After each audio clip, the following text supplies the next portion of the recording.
राम राम शेतकरी मित्रांनो, आपण 2 दिवसापूर्वी या मुंगामध्ये आपण फवारणी केलेली होती. तर आपल्याला टाईम नसल्यामुळे म्हणजे आपलं हरभऱ्याचं काम चालू होतं. त्याच्यामुळे दिवसभर आपण इथे 2-2:30 वाजेपर्यंत थांबत होतो आणि संध्याकाळी येऊन म्हणजे काम करण्याची तेवढी इच्छा होत नाही ते. पण तरी आपण त्या दिवशी 2 पंप फवारणी करून घेतलेली होती या भागामध्ये. म्हणजे सबमेनच्या वरती फवारणी केलेली होती आणि थोडं शिल्लक होतं, तर त्यामुळे हे थोडं याच्यात ॲडजस्ट केलेलं होतं. भाग तिकडे सुटलेला होता. तर आजच्या कंडिशनमध्ये बघा, ज्या जागेवर आपण फवारणी केलेली आहे त्याचे हे व्हिडिओ की जेणेकरून आपल्यालाही परिणाम कसे भेटले आहेत हे कळेल.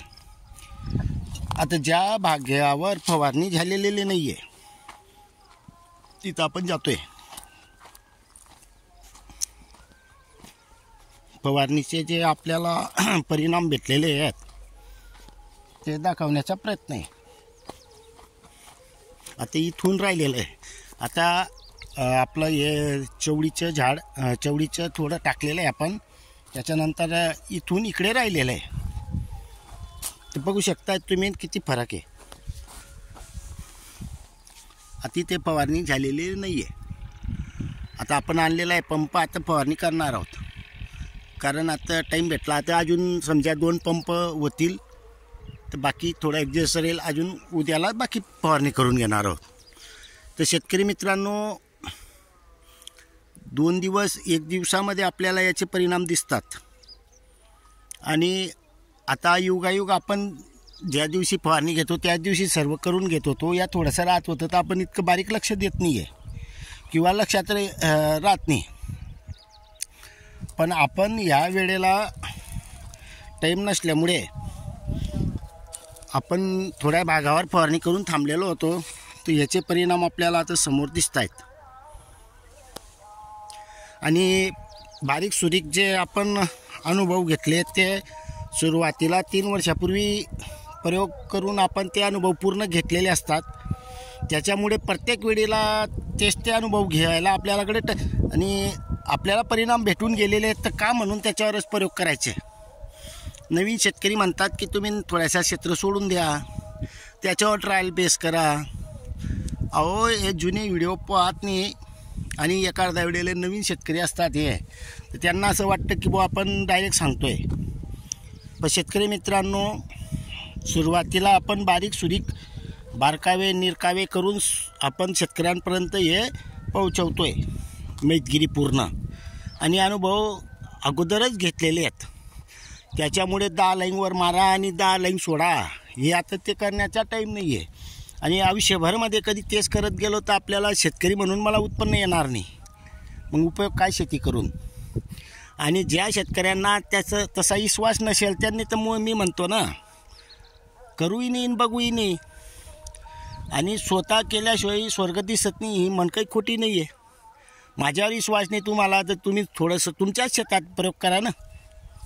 आणि ज्या आता आपण काही शेतकऱ्यांना दिलेले आहेत त्यांना विश्वास असल्यामुळे ते पूर्ण शेताला फवारणी करतात.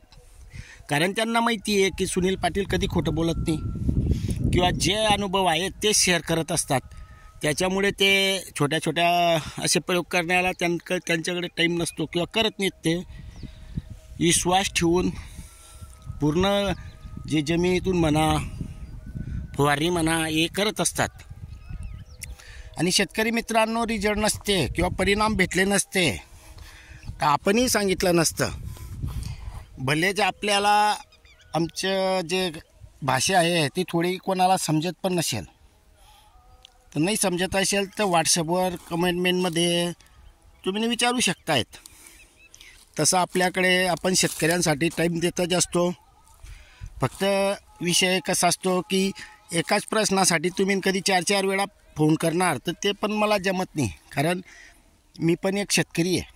शेतीचं कामं करणं महत्त्वाचे आहेत. हा रिकाम पण असेल तर आपण सांगायला काही अडचण राहत नाही. पण मी तर म्हणतो, एकदा सांगितलं 2दा सांगितलं, त्याच्यामुळे त्या शेतकऱ्याच्या लक्षात राहायला पाहिजे. आणि शेतकरी मित्रांनो, आपल्याला जे काही आपण वापर करतो, परिणाम भेटतात त्याचे जे आपण सांगत असतो. आणि दुसरी गोष्ट, या सर्व निविष्ठा आपणच घरच्या घरी तयार करायच्या असतात. त्याच्यामुळे माझ्याकडून निविष्ठा घेण्याचा संबंध येत नाही आहे. तर ते तुम्ही बनवणं हे बी महत्त्वाचे आहे.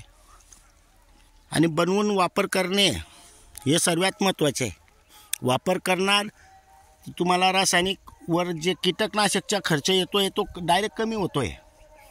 आज मला 7-8 वर्षापासून रासायनिक कीटकनाशक काय माहिती नाही आहे. भरपूर वेळा हेही सांगितलेलं आहे आपण. फक्त आपल्याला मध्यंतरी आडीवर काम करावं लागतं.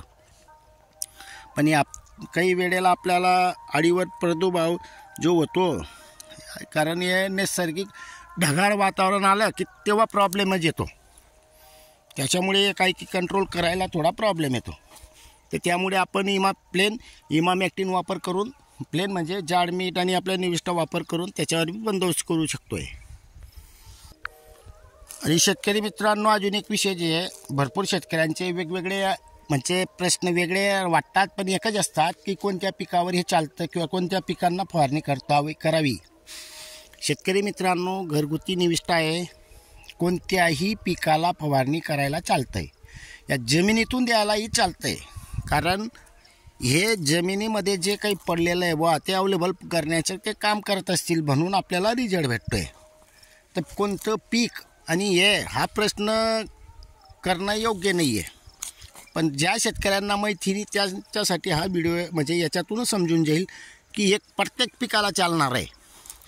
लहान अवस्थेत द्या की मोठ्या सुरुवातीपासून दिलं तर अतिउत्तम, मध्यंतरी दिलं तरीसुद्धा तुम्हाला त्याचे रिझल्ट भेटतीलच. तर शेतकरी मित्रांनो, हा मूग आपण ऑलरेडी सांगितलं आहे 3 तारखेला पेरणी केलेली आहे. आजच्या कंडिशनमध्ये असा आहे. आणि याच्यात आपण घरगुती पूर्ण नैसर्गिकरित्याच मूग पिकवणार आहोत. धन्यवाद.